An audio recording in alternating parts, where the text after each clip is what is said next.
십자가의 말씀이 멸망할 자들에게는 어리석은 것이지만 구원을 받는 사람 우리에게는 하나님의 능력입니다.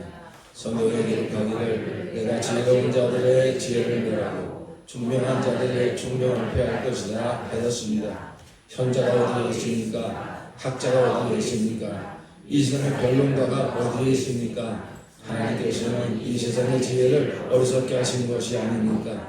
이 세상은 그 지혜로 하나님을 알지 못하였습니다. 하나님의 지혜가 그렇게 되도록 한 것입니다. 하나님께서는 어리석게 들리는 설교를 통하여 믿는 사람들을 구원하시기를 기뻐하신 것입니다. 유대 사람은 기적을 요구하고 그리스 사람은 지혜를 찾으나 우리는 십자가에 달리신 그리스도를 전합니다. 그리스도가 십자가에 달리셨다는 것은 유대 사람에게는 거리낌이고 이방 사람에게는 어리석은 일입니다. 그러나 부르심을 받은 사람에게는 유대 사람에게나 그리스 사람에게나 이 그리스도는 하나님의 능력이요 하나님의 지혜입니다. 아멘. 할렐루야. 우리 하나님의 위대하신 구원을 찬양합니다. 아멘. 하나님의 사랑, 예수님의 십자가 그 사랑으로 구원받지 못할 영혼이 없습니다. 회복되지 못할 심령이 없습니다.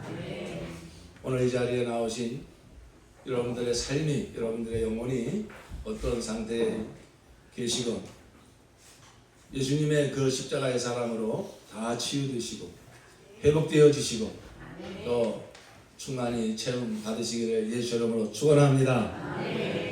그 사랑으로 주님께서 저와 여러분을 이 시간 너무나 사랑스러운 눈으로 바라보고 계십니다.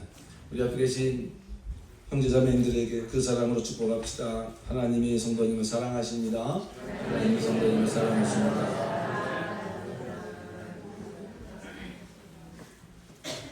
예, 오늘 저희를 처음 이렇게 방문해서 예배하시는 분들도 계십니다. 감사합니다. 사도 바울은 사실 특별한 좀 사도입니다. 세상적으로 봐도 정말 너무 똑똑하고 아는 거 많고 학문적으로 종교적으로 둘째가라면 서러울 정도로 그는 참 대단한 사람이었습니다. 예나 지금이나 생각이 있는 사람들은 지혜를 가지고 서로 논쟁합니다. 뭐가 정말 뛰어난 지혜냐? 어떤 지혜가 이 세상을 정말 행복하게 살아가게 할 수 있는 지혜냐? 또 더 깊이 들어가면 어떤 지혜가 있어야 또 절대자하고 만났을 때도 그 앞에 부끄럽지 않게 갈 수 있는 지혜는 어디에 있는가? 사람들이 싸우지 않고 서로 이렇게 평화를 이루며 살 수 있는 지혜는 어디 있는가? 그런 지혜를 가지고 늘 논쟁을 합니다. 예수님 당시에 그때도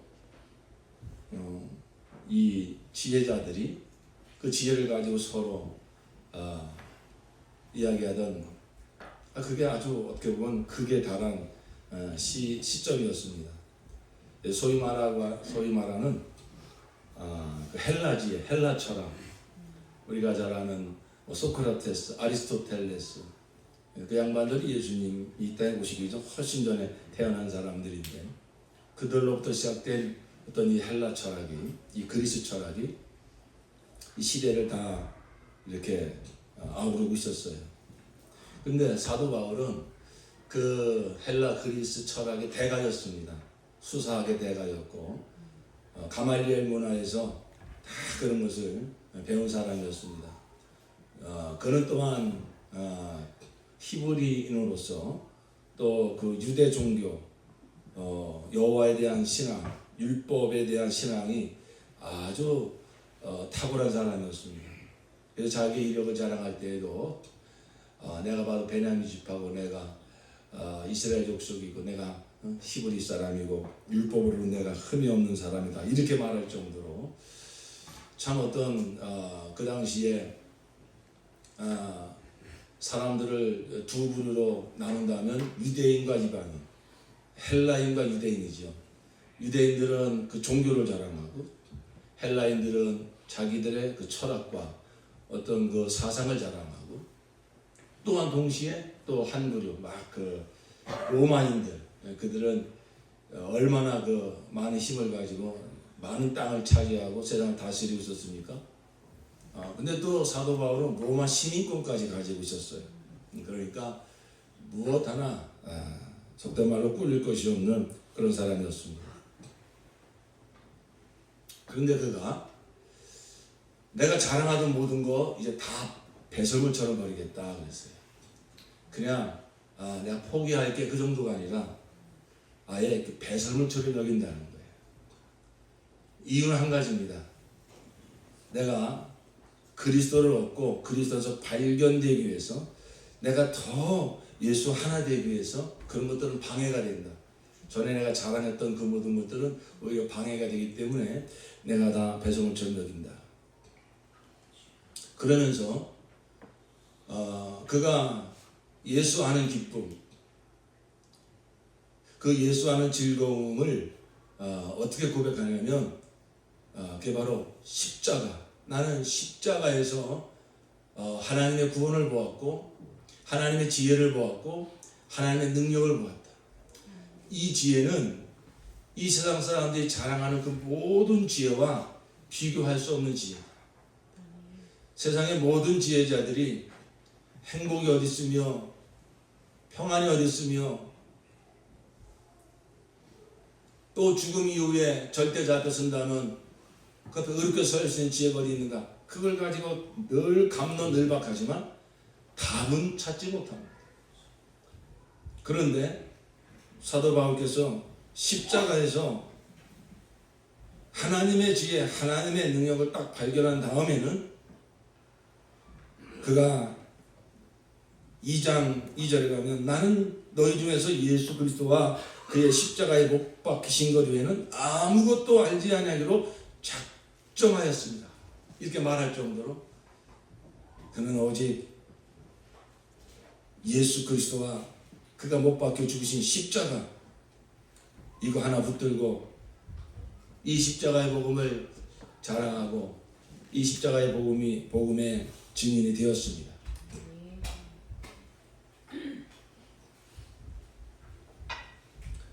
여러분, 이것은 사도 바울만의 문제가 아닙니다.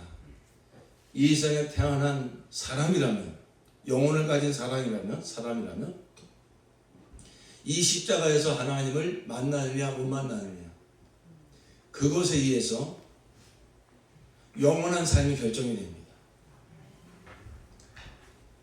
사도 바울께서 왜 그토록 나는 예수 그리스도의 십자가 외에 더 이상 알지 않기로 작정하였다 이렇게 말을 했느냐 하면 갈라디아서 6장에 보면 하나님은 만물이 여김을 받지 아니하니 사람이 심은 대로 거둔다. 성령을 위하여 심은 자는 영생을 거두고 육체를 위하여 심은 자는 썩어질 것을 거둔다. 반드시 자기가 심은 것을 거두게 된다. 그런 말씀을 하신 다음에 그 갈라디아서 6장 14절에 가보니까 나는 주 예수 그리스도의 십자가 외에 결코 자랑할 것이 없나니 바로 그 십자가로 말미암아 세상은 나에 대하여 죽고 나는 세상에 대하여 죽었다. 나는 이거 대해 자랑할 것이 없다. 사도 바울께서 그런 말을 하는 배경에는 불신자들이 아니라 유대인들 중에 예수를 믿고 예수를 믿노라 하는 자들이 있는데 그들은 십자가만 자랑하는 게 아니라 엉뚱한 것을 자랑하는 거예요. 뭐냐면 하나님의 구원이 십자가에서 이루어졌다고 오케이 좋아, 감사하지. 그런데 할례도 받아야지. 할례가 얼마나 귀한 건데. 그러면서 오히려 자기들이 할례 받은 걸 자랑하고 사람들에게 그렇게 가르쳐가지고 저 사람도 내 가르침을 제대로 받아가지고 십자가만 붙들고 있는 게 아니라 할례까지 받았어. 내가 제대로 가르쳤어. 그걸 자랑하는 사람들이 나온 거예요. 그러니까 사도 바울께서 어리석도다 갈라디아 사람들아,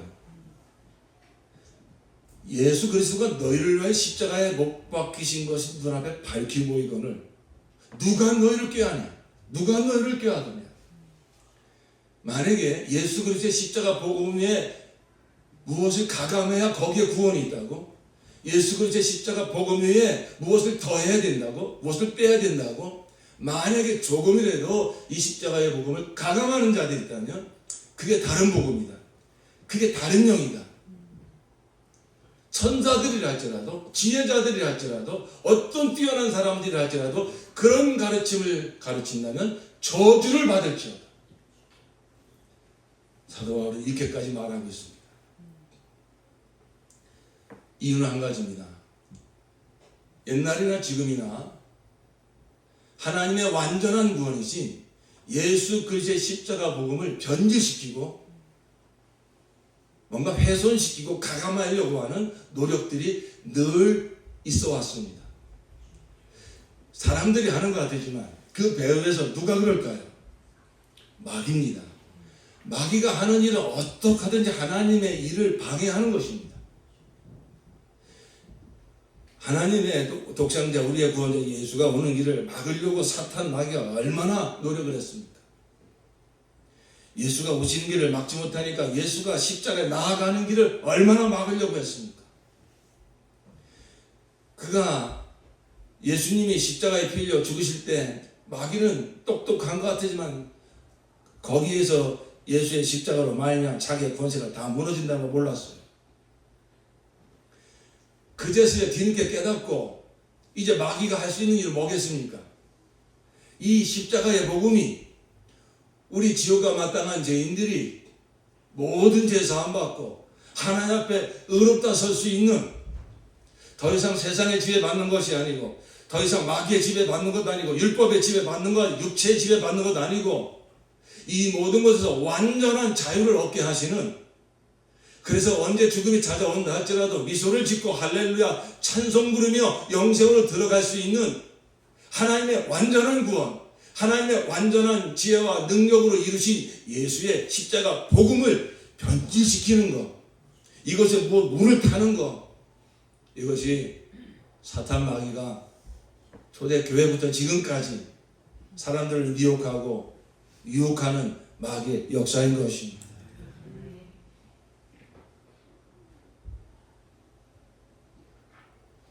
그 마귀의 역사는 여러 가지 형태로 나타납니다.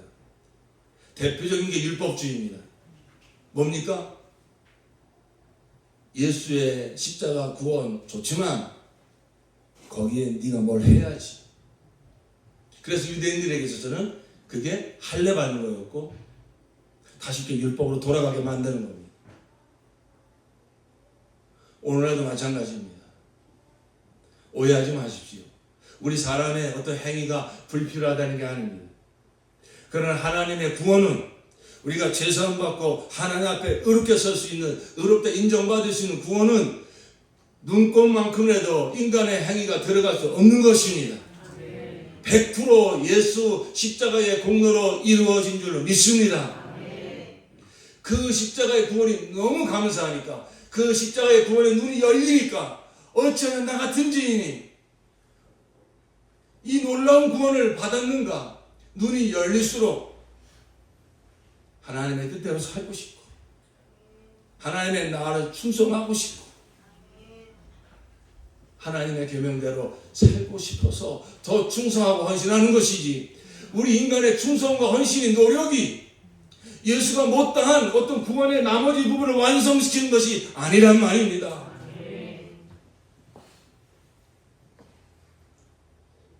이런 잘못된 율법주의가 또다시 사람들을 구속시키고 무거운 짐을 다시 짊어지게 만들고 하나님의 구원에 대하여 참된 평안을 누리지 못하게 만들고,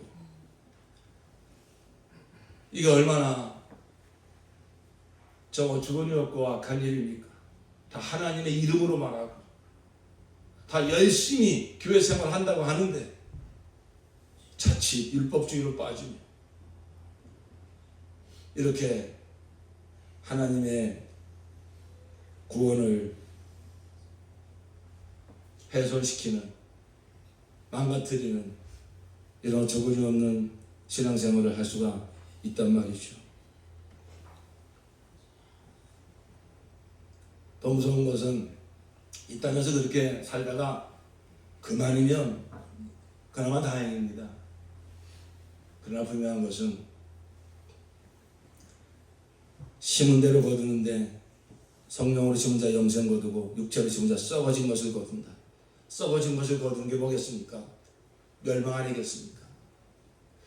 이 영생과 썩어질 것을 거두게 하는 그 분수령, 그 기준점이 뭐냐? 그게 십자가 복음이라는 거예요.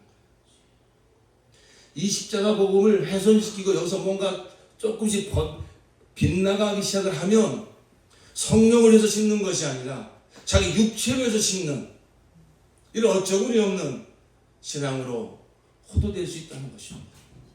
그 마지막은 너무나 엄청난 낭패를 당할 수 있다는 것입니다. 그러니까 여러분, 이건 어려운 게 아닙니다. 상식적으로 생각을 해보세요. 성경을 조금 아시는 분들은 상식적으로 생각을 해보세요. 이 성경은 결국 하나님 우리를 구원하시는 이야기인데, 하나님 우리를 어떻게 구원하신다는 겁니까? 철학입니까? 사상입니까? 도덕입니까? 윤리입니까? 아니잖아요. 하나님은 분명히 우리가 범죄한 순간부터 내가 너를 구원할 것이다. 어떻게? 여인의 후손을 보낼 거다. 구원자를 보내시겠다는 거예요. 그래가지고 구약성경 내내 그 구원자가 오신다고 계속 이야기하시더니 때를 따라 마침내 때가 참에 그 율법 아래 여인의 후손으로 하나님의 아들 예수가 오셔가지고 그가 우리의 모든 죄를 담당하시고 십자가에 피 흘려 죽으시고 3일 만에 부활하심으로 하나님의 구원을 완성하셨습니다. 성경은 그 이야기예요. 예수가 오신다는 이야기고, 신약은 오신다고 하는 메시아 예수가 오셔서 우리의 구원을 이루시는데 어떻게 해요? 산상수훈으로요? 오병의 이적으로요? 아닙니다. 하나님의 구원은 예수 안에서 이루어지는데 그 구원은 십자가에 피 흘린 대속물의 죽음을 통해서 하나님의 구원이 이루어진 줄로 믿습니다. 그래서 사도 바울을 세워가지고 하나님의 그 아들 안에서 이루어진 하나님의 구원이 무엇인지 그 사도 바울로 하여금 기록하게 한 거예요. 그래서 복음서가 끝나고 그 성령께서 오셔서 이 복음이 전파되어지는 성령의 역사, 교회가 세워지는 역사를 사도행전을 통해서 기록하게 하시더니 이제 로마서부터는 무슨 얘기입니까? 그 예수 안에서 이루어진 하나님의 구원이 뭔지 이제 밝히 내가 드러내줄게. 그러면서 사도 바울을 통해서 그 복음을 정리하게 하는 거예요. 그러면 사도 바울께서 로마서나 그 많은 바울 서신서, 이 신약 성경의 뒷부분에 많은 서신서를 누구의 서신으로 채웠냐면 바울 서신으로 채웠어요. 그러면 여러분 성경을 읽어보신 분은 아실 겁니다. 사도 바울께서 여러 가지 말을 쓴 것 같지만 사도 바울의 복음의 핵심은 한 가지예요.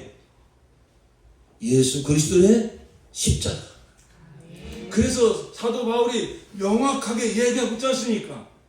나는 우리 주 예수 그리스도의 십자가 외에 결코 자랑할 것이 없습니다. 나는 예수 그리스도의 십자가에 못 박히신 것 외에는 아무것도 알지 아니하기로 작정하였습니다. 뭐가 복음이라는 거예요?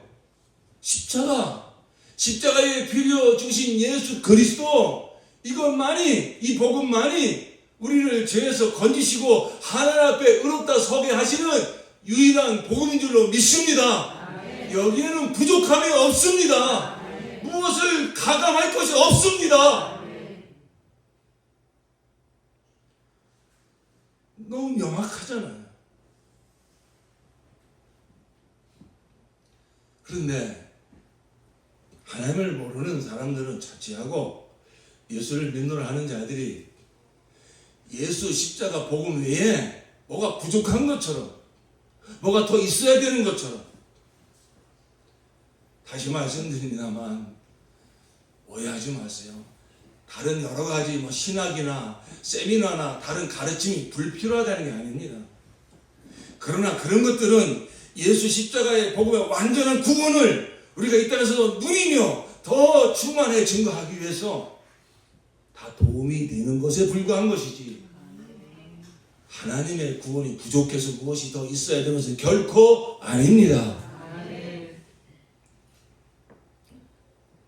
우리가 이 땅에서 정말 예수의 증인이 되어 십자가의 복음의 증인이 되어 영광스럽게 살게 하는 능력도 십자가 복음이고, 원수까지 용서하며 사랑할 수 있게 하는 능력도 십자가 복음이고, 세상 어떤 권세자 앞에서도, 세상의 어떠한 영광 앞에서도 조금도 부끄러움이 없고 조금도 두려울 것이 없게 살게 하는 지혜와 능력도 십자가 복음입니다. 언젠가 모든 사람에게 닥칠 죽음 앞에서도 조금도 두려워 떨지 않고 미소를 짓고 할렐루야 찬송 부르며 저 아버지 집으로 입성하게 하는 그 능력도 오직 예수의 십자가 복음밖에 없습니다. 이 땅에서도 그런 영생을 누리게 하시는 복을 주실 뿐만 아니라 이제 우리가 영원히 저 아버지 집에 들어가게 하는 그 영생을 누리게 하시는 그 복음도 오직 예수님의 십자가 복음 하나밖에 없습니다. 그래서 사도 바울은 의도적으로 이렇게 말하는 거예요. 그가 세상 지식을 모르는 사람이 아닙니다. 세상 영광이 무엇인지 모르는 사람이 아닙니다. 그거 다 누려본 사람입니다. 다 아는 사람입니다. 그럼에도 불구하고 나는 예수 그리스도의 십자가 복음 위에 결코 아무것도 알지 아니하고 작정하였다고 하는 것은 바로 이 십자가 복음이 가져다주는, 이 십자가 복음이 진리구나, 이 십자가 복음이 하나님 완전한 구원이구나, 이렇게 붙잡지 못하느냐가 가져다주는 결과가 너무 엄청나기 때문에 이 땅에서의 삶도 정말로 판이하게 다를 뿐만 아니라 어떤 돈 많은 사람이, 어떤 많이 배운 사람이, 어떤 힘 있는 사람이 죽음 앞에서 미소를 지을 수 있겠습니까? 어떤 석박사가, 어떤 세상의 지혜자가 원수를 사랑할 수 있는 능력이 거기서 나옵니까? 이 땅에서의 삶도 정말로 하나님께 영광 돌리는 그런 삶을 살게 하는 지혜와 능력도 오직 예수의 십자가 복음이요 뿐만 아니라 영원한 삶을 결정짓는 것도 예수의 십자가 복음인 것입니다. 그래서 사도 바울께서 이렇게 강력하게 말하는 것입니다. 그러므로 십자가 복음을 제대로 만난 사람이라면 반응은 둘 중에 하나예요. 아주 거리껴 하든지 아니면 자랑하든지 둘 중에 하나입니다. 만약에 어느 그리스도인이 목사님 저는 십자가 복음을 이렇게 막 자랑하지는 못하지만 거리껴 하지는 않습니다 라고 말을 한다면 그는 십자가 복음을 아직 제대로 만나지 못한 사람입니다. 아니 십자가 복음을 듣긴 들었는데 변질된 십자가 복음 들은 거예요. 십자가 복음을 사람들 마음대로 막 덧칠을 하고 아름답게 포장을 하고 그런 십자가 복음 내놓은 거예요. 그러니까 자랑하는 것도 아니고 거리끼는 것도 아니고 그런 신앙에 안주하고 있는 것입니다. 대단히 위험한 것입니다. 그러므로 사랑하는 성도 여러분, 이 박 목사가 정말 하나님의 은혜로 이 십자가 복음을 영화롭게 하라는 사명을 주셔서 지난 29년 동안 이 복음을 들고 여기까지 왔는데 정말 저의 설교에 그 배면에는 항상 십자가 복음이 늘 흐르고 있습니다. 근데 특별한 또 하나님의 감동이 있어서 지난주부터 이 십자가 복음의 핵심을 몇 주가 될지 모르지만 전하고 있습니다.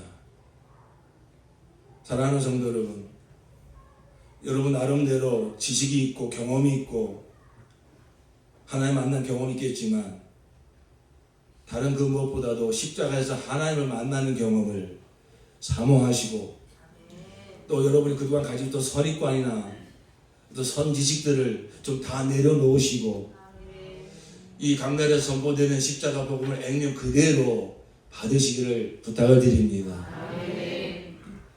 성경에서 말하는 십자가, 신학자들이 말하는 십자가가 아니라, 내 경험이 덧칠되어진 십자가가 아니라, 오직 성경이 말하는 그 십자가 앞으로 우리가 순전한 마음을 가지고 사모하는 마음을 가지고 나아갈 수 있기를 예수 이름으로 축원합니다. 오늘 주신 본문의 말씀에 보면 이 십자가가 액면 그대로 전파되어질 때 거리낀다는 거예요. 23절, 우리는 십자가에 달리신 그리스도를 전합니다. 그리스도가 십자가에 달리셨다는 것은 유대 사람에게는 거리낌이고 이방 사람에게는 어리석은 일입니다.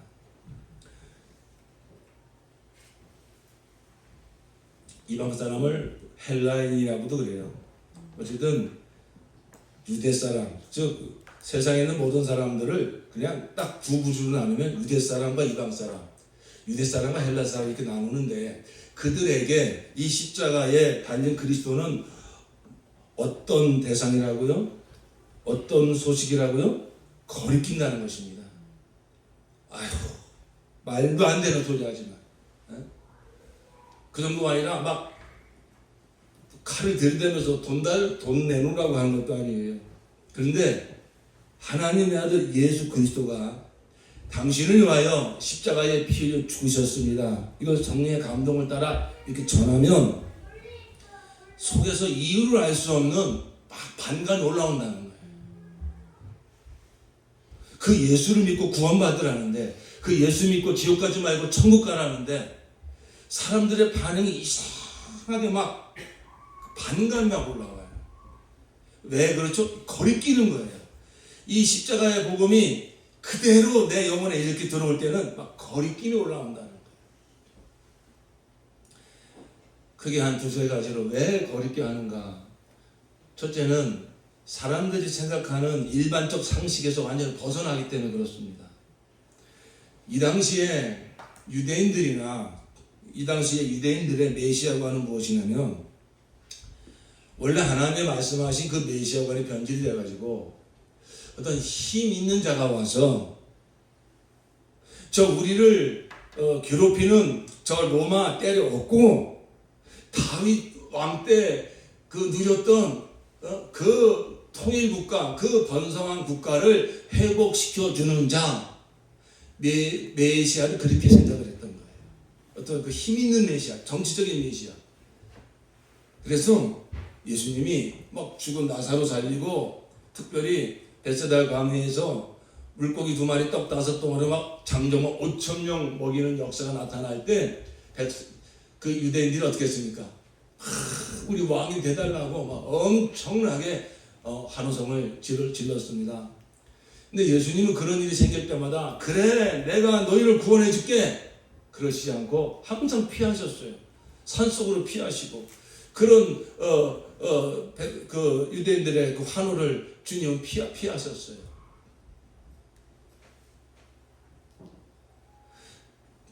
예수님이 그 나귀 새끼를 타고 예루살렘 성에 드디어 입성할 때 그 많은 유대인들이, 이스라엘 백성들이 드디어 이제 때가 됐구나. 저 예루살렘에 이제 입성하셔서 우리가 왕이 되어 주려고 하는구나. 그래가지고 그들이 막 종려가지를 흔들고 겉옷을 펴서 길바닥에 깔면서 호산나 호산나 얼마나 예수님을 환영했습니까? 그들의 마음속에 있는 메시아가, 야, 저 능력자, 저 죽은 자도 살리시는 저런 능력 가지고 이제 우리를 괴롭히러 로마 때려왔고 우리 나라를 독립시키겠구나, 회복시키겠구나.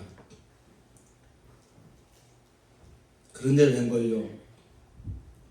그런 힘 한번 써보지 못하시고 덜 깎는 자 앞에 끌려가는 양처럼 그냥 순순히 끌려가셔서 그 로마 군병들이 괴롭히는 대로 다 괴롭힘 당하고, 그리고 마침내 그냥 십자가에 달려 죄인 중에 죄인처럼 그냥 죽으시는 거예요. 그러니까 그 너희가 십자가에 못 박아 죽인 그 예수, 그가 너희들이 기다리던 메시아야. 우리 조상 아브라함에게 약속하신 메시아가 바로 그분이야. 그 십자가에 달린 예수를 전하니까, 그가 그리스도라고 전하니까 유대인들에게 있어서는 얼마나 거리끼겠냐. 아무런 힘 한 번 못 쓰고 저렇게 부끄럽게 저렇게 멸시받고 저렇게 처참하게 죽은 그 양반이 메시아라니, 우리의 그리스도라니 얼마나 그들이 그걸 거리게 했겠습니까? 헬라인들도 마찬가지입니다.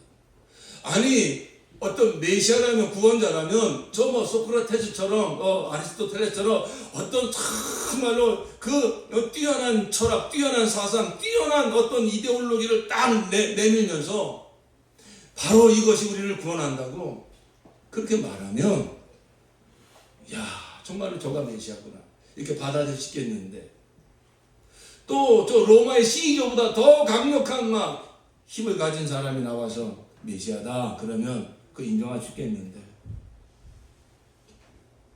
십자가는 무슨 사상도 아니고 무슨 관념도 아니고 무슨 뭐 석가모니가 보리스나무 아래서 꿇어서 명상하다 터득한 무슨 내가 이런 도를 깨달았다 그렇게 말하는 것도 아니라, 그 30세 나사렛 청년이 몇몇의 제자들하고 막 돌아다니더니 뭐 좀 이적을 행해서 뭔가 저 양반에서 나올까 싶더니 그런 것 하나도 안 보여주고, 여러분 십자가가 뭡니까?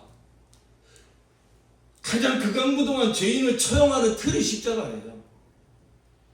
그런데 거기에 달려가지고 죽은 그 예수, 여러분 이거 사실이죠. 역사적 사실이죠.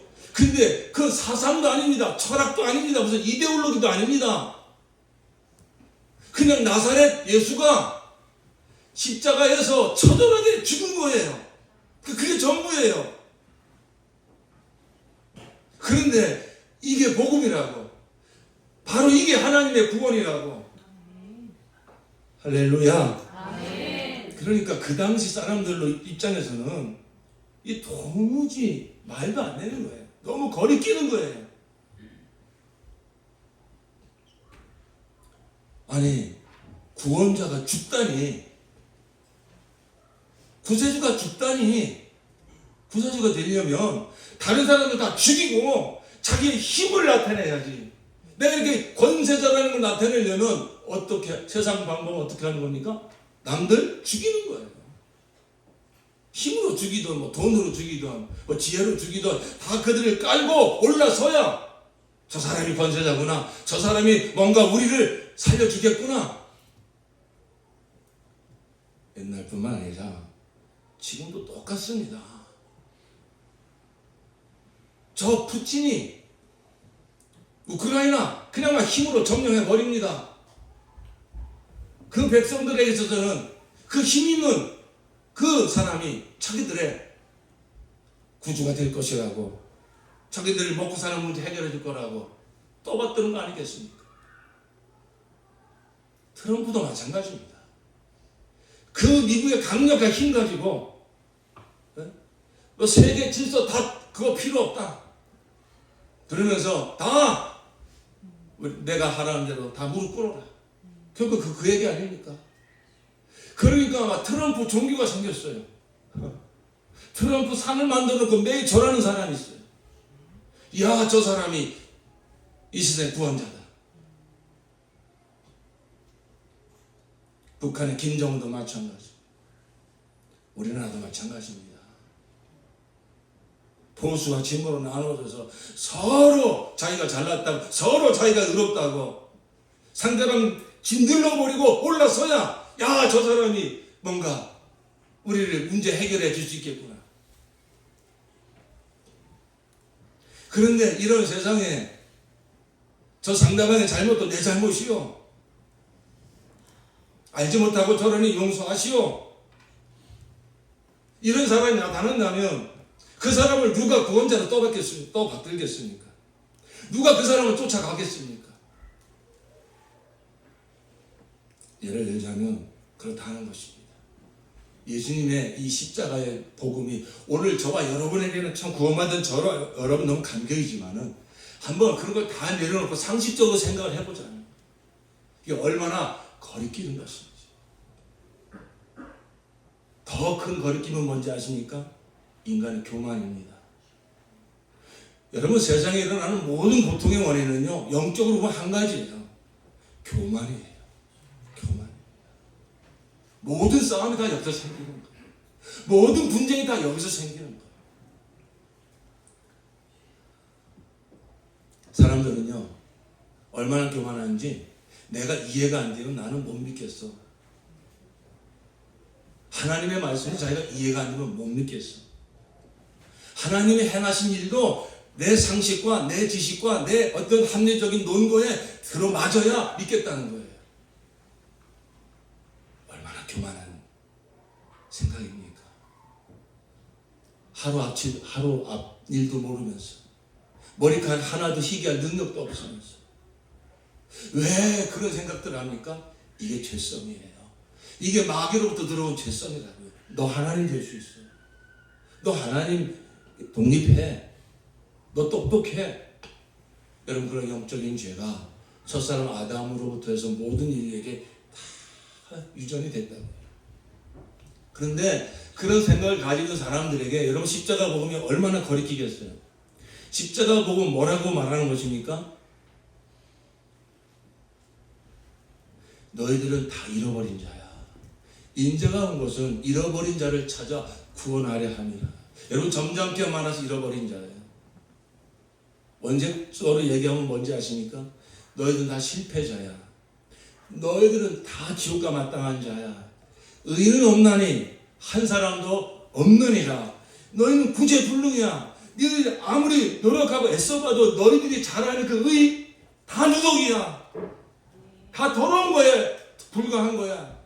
우리끼리 착한 사람, 나쁜 사람, 법 없이도 살 사람, 뭐 교양 있는 사람, 무식한 사람 말하지만 하나님의 거룩하신 하나님 앞에 서보면, 거룩하신 하나님의 법으로 조명받아 보면 다 살인자요, 다 가늠자요, 다 지옥에 가서 영원히 멸망받아 합당한 자들입니다. 본질상 진노의 자녀예요. 하나님과 원수된 자들이요.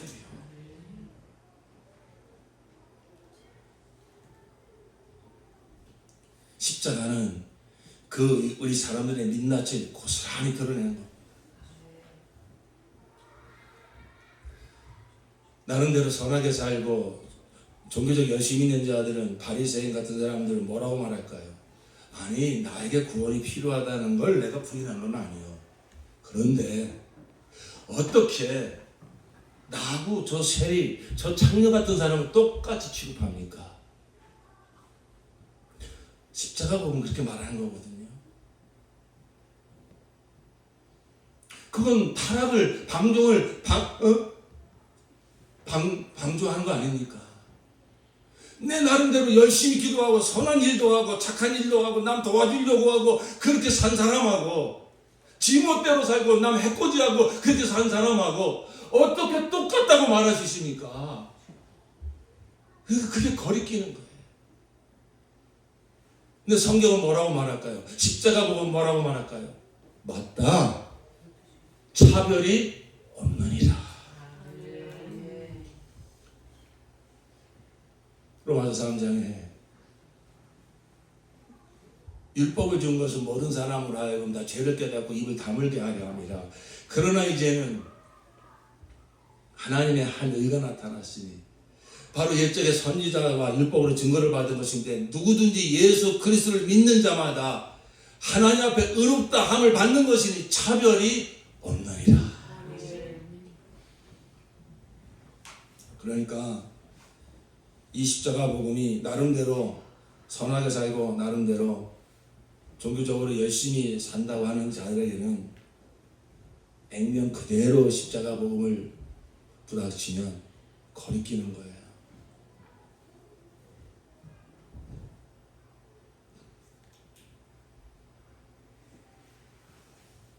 또 나름대로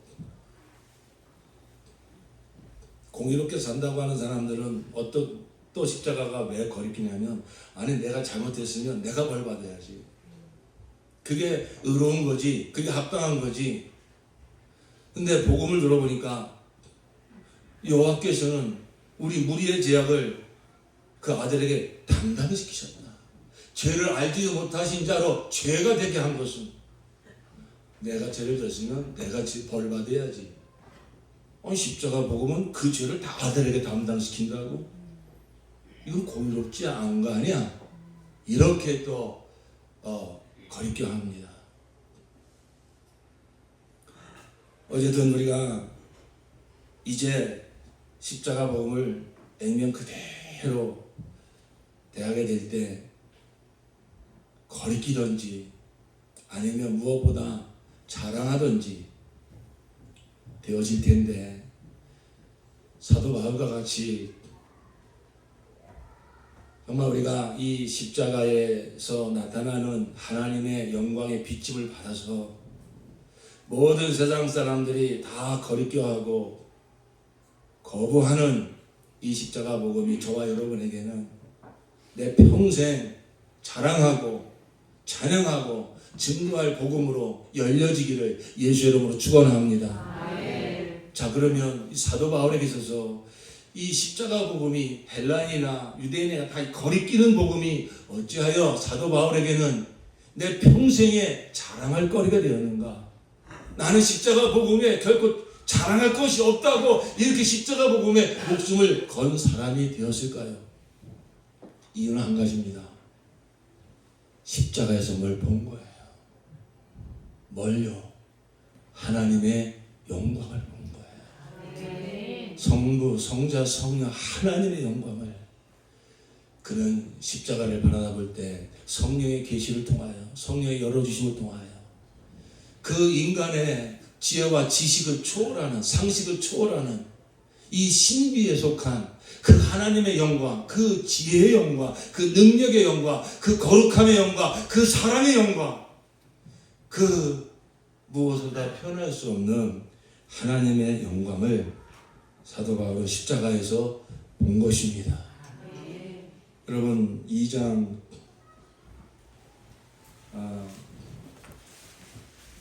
6절로 8절까지 한번 읽어보십시다. 시작.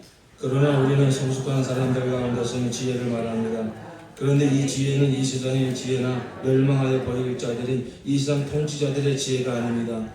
우리는 비밀로 감추어져 있는 하나님의 지혜를 말합니다. 그것은 하나님께서 우리를 영광스럽게 하시려고 영세전에 미리 정하신 지혜입니다. 이 세상 통치자들 가운데는 이 지혜를 아는 사람이 하나도 없습니다. 그들이 알았더라면 영광의 주님을 십자가에 못 박지 않았을 것입니다. 자, 세상에 많은 지혜가 있는데 모두에 말씀드린 것처럼 죄와 사망에서 우리를 완전히 해방시켜주고, 그리고 죽음 앞에서 미소를 짓게 만들며 하나님 앞에서 의롭게 나가게 해주는, 이 땅에서 부러울 것도 없고 두려울 것도 없게 살게 해주는 이런 지혜는 어떤 철학에도 없습니다. 어떤 이데올로기도 없습니다. 사회주의에도 없고 자유민주주의에도 없습니다. 오직 십자가의 복음에만 있습니다. 그런데 이건 하나님의 지혜라는 거예요. 참 거리끼는, 아니 어떻게 독생자를, 영원 전부터 함께 계신 그 독생자를 이 땅에 사람으로 보내가지고 그리고 십자가에 달려 죽게 한다. 이게 구원이다. 너무 거리끼는 이 십자가의 복음이 누구의 지혜라고요? 하나님의 지혜라는 거예요. 이것은 우리 인간의 이성을 초월하는 하나님께 속한 하나님의 지혜인 것입니다.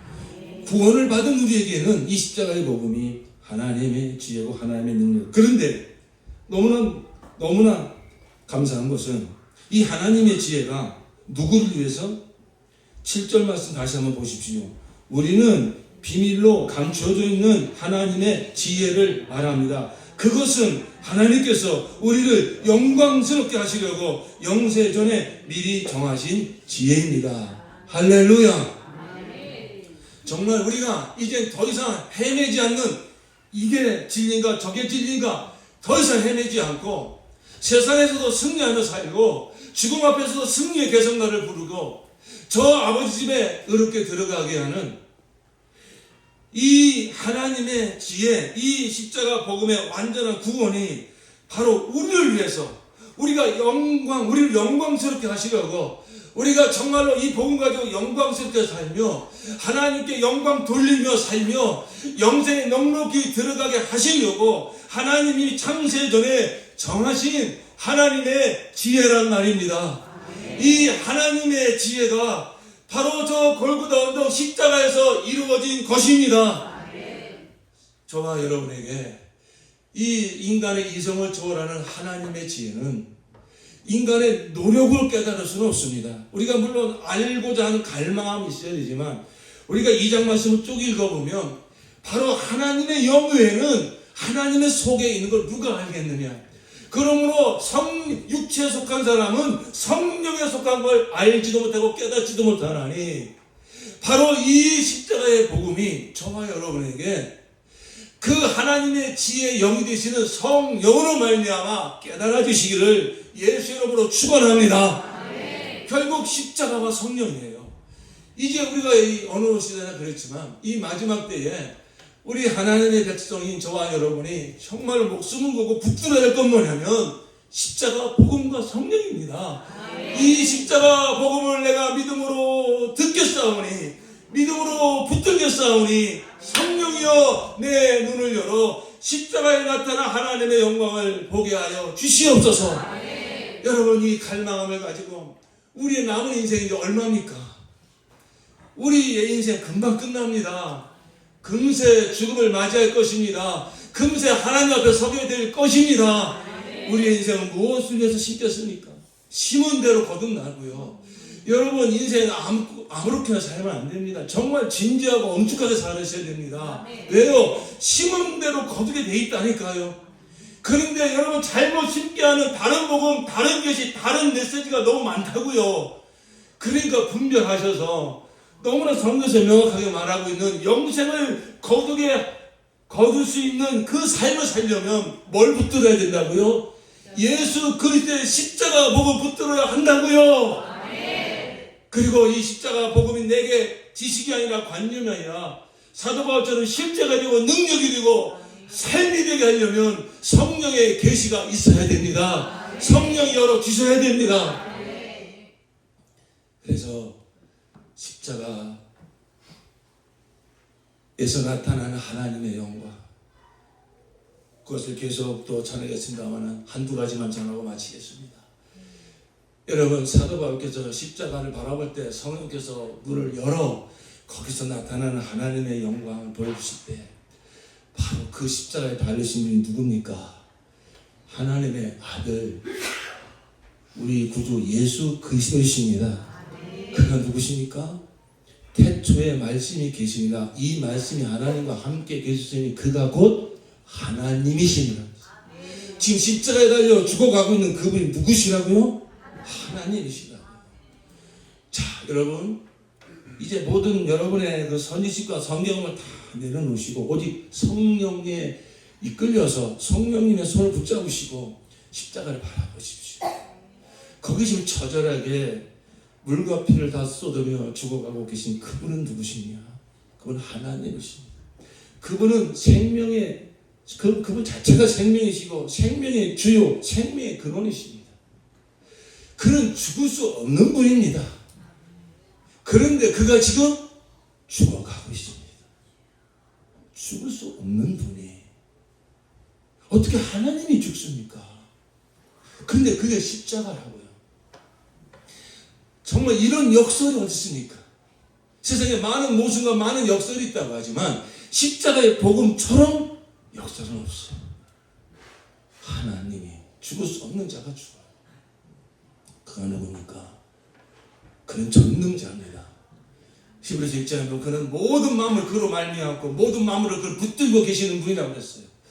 여러분 천지를 창조하실 때 성부, 성자, 성령, 삼위 하나님이 창조하신 것입니다. 그를 말미암지 않고는 생겨난 것이 하나도 없다고 그랬습니다. 그는 말씀 한마디로 천지를 창조하신 전능자 하나님이십니다. 근데 십자가를 바라보십시오. 그 주위에서 조롱하고 멸시하는 자들이 그 예수를 보고 뭐라고 말하고 있습니까? 네가 메시아냐? 그럼 너부터 구원해봐라. 너부터 저 로마 군인들 때려고 내려와 봐라. 침을 뱉습니다. 조롱을 합니다. 갈대로 머리를 칩니다. 마음대로 찔러댑니다. 그러나 그는 무능한 자처럼, 아무런 힘도 없는 자처럼 거기서 죽어가고 있습니다. 전능자가 가장 무능한 자처럼 죽어가고 있습니다. 이런 역설이 어디 있습니까? 그는 하나님 아버지와 영원부터 영원까지 함께 하시는 분입니다.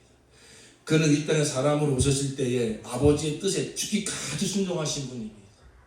그는 말씀 한마디도 하나님 아버지의 뜻대로 거스르지 아니하고 나는 내 자유로 말하지 않는다. 아버지가 내 안에 계셔서 나는 그 뜻대로 말한다.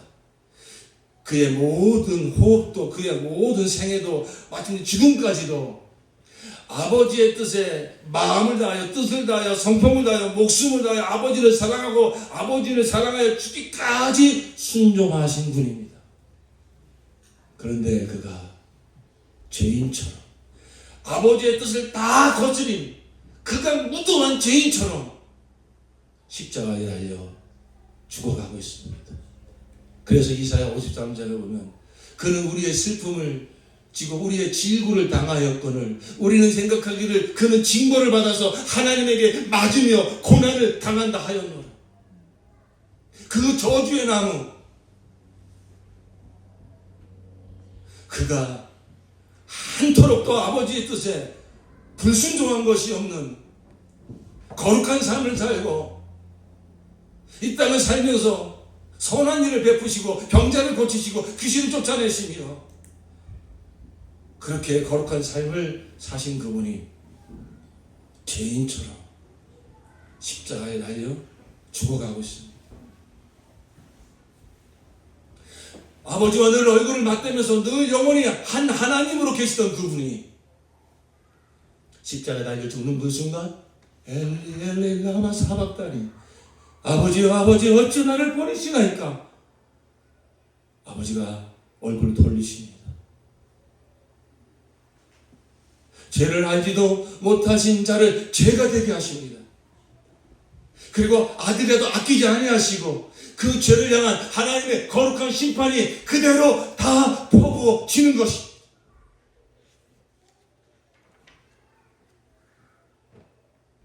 여러분, 이 말도 안 되는 역사. 그런데 그렇게 하시는 말도 안 되는 이런 일을 이루시는 그 핵심은 무엇입니까? 사랑이에요. 우리가 아직 죄인 되었을 때, 그를 알지 못하고 죄인 되었을 때 하나님께서는 그 아들을 죽게 하심으로 그리스도께서 우리를 위해 죽으심으로 하나님께서 우리에게 대한 자기의 사랑을 확증하셨습니다. 요한에서 4장에도 하나님은 사랑이시라. 사랑은 여기 있으니 우리가 하나님을 사랑한 것이 아니요 하나님은 우리를 사랑하셨어요. 자기 아들 우리 화목제로 내어 주셨음이니라. 사도 바울은 이걸 깨달은 거예요. 그 유명한 갈라디아서 2장 20절의 고백이 무엇입니까? 내가 그리스도께 십자가 못 박혀 죽었나니 이제는 내가 사는 것이 아니라 내 안에 그렇게 사십니다. 내가 육체 가운데 사는 것은 나를 사랑하사 나를 위하여 자기 몸을 버리신 하나님의 아들을 믿는 믿음 안에서 사는 것입니다. 여러분, 사도 바울이 뭘 깨달았냐면 자기는 그 예수가 하나님의 아들이라고 메시아라는 그 소리를 듣고 그 이단이라고 그 예수를 믿는 구세주를 믿는 자들 다 잡아다 죽였어요. 그런 말을 들을 때마다 픽픽거렸습니다. 조롱했습니다. 멸시했습니다. 아니 그 골고다운에서 처참하게 죽은 그 청년 예수가 메시아라고 말 같은 소리를 하라고 그러면서 그 십자가의 그 복음을 얼마나 무시하고 멸시하고 조롱하고 우습게 여겼는지 몰라요. 그런데 그가 십자가 복음을 깨닫는 순간에 뭘 깨달은 거야? 그때부터 주님은 나를 아셨고 그럼에도 불구하고 주님 나를 사랑하고 계셨고 나를 사랑하사 구원 받은 다음에가 아닙니다. 예수를 무시하고 멸시하고 내 맘대로 살고 내가 잘난 줄 알고 살고 남 함부로 판단하며 살고 죄악 시궁창 가운데서 죄인지도 모르고 그렇게 살고 있었는데도 주님은 나를 아시고 그 모습 그대로 나를 사랑하셨다는 거예요. 그 죄악을 끌어안고 대신 죽으셨다는 거예요. 나를 사랑하사. 사랑할 만한 무슨 자격이 있습니까? 지옥과 마땅한 죄죠. 여러분, 그런 자를 위해서 독생자를 내어주신 것, 그런 자를 위해서 대속물 되어 십자가에 죽으시는 것, 이게 바로 십자가의 복음입니다. 이게 하나님의 사랑입니다. 그 하나님의 사랑이 무엇인지 병고침을 통해서도 경험하셨고 문제 해결을 통해서도 경험하셨겠지만 그건 정말 십자가에서 나타난 하나님의 사랑이 뭔지 아신다면 그건 정말 아무것도 아닙니다. 그리고 있어도 좋고 없어도 좋습니다.